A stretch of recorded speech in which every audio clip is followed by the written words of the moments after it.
সেই সকাল থেকে কলা খেতে বয়ে রইছি। কি লেগে বয়ে রইছি? এই যে কলা খেতে পানি দিতেছি, কলা ক্ষেতের একটা বেড হইলে এই বেডটা কাটটা দেই, আবার ভুট্টা খেতে যায়, মানে এক লগে দুই খেতে পানি দেই। কারণ ইন্দা ড্রেন করছিলাম না মনের ভুলে, এখন কি আর করার। এর লেগে একটা বেড হইলে আরেকটা বেডও কাটটা দেই, মানে কলা ক্ষেত উস্কায়া ওই ভুট্টা খেতে পানি দেই। আবার একটু দুজি বাতাসে লাড়া দেয়, ঠাস করে কারেন্ট জায়গা। এই 4 বার স্টার্ট দিছি মোটর, ঠাস করে কারেন্ট জায়গা, ঠাস করে কারেন্ট যায় না। ওকে মাথাটার কাজই করে না, এই যে মাথা এখন বিষ করতেছে।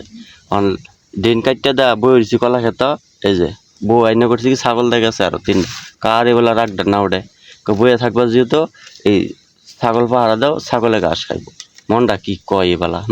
আমি আছি চিন্তায়, ওখানে পানি হয়েছে না ভুট্টা খেত, এই জন্য বয়ে বইয়া ছাগল পাহারা দিতেছি। হায় রে ভাই, সংসারের মধ্যে এই পুরুষ মানুষ বইয়া খাওয়ার সুযোগ নাই, একটা না একটা কাম করন লাগবই। এই যে আমি বইছি হন লেডা মেরা মাটির মধ্যে, আর এই যে ছাগলে মজার শুয়ে খাইতেছে ঘাস, আর হিন্দা পানি হইতেছে ভুট্টা খেত কলা খেত, আর আমি কিন্তু কেন বই রইলাম বুতুলের মতন। এই হইতেছে পুরুষ মানুষের কপাল, আরামসে খাওয়ার আর সুযোগ নাই, বুঝছো? এই হইতেছে আমার কলা ক্ষেত, পানি দিতেছি, আর এই যে হইতেছে ভুট্টা ক্ষেত।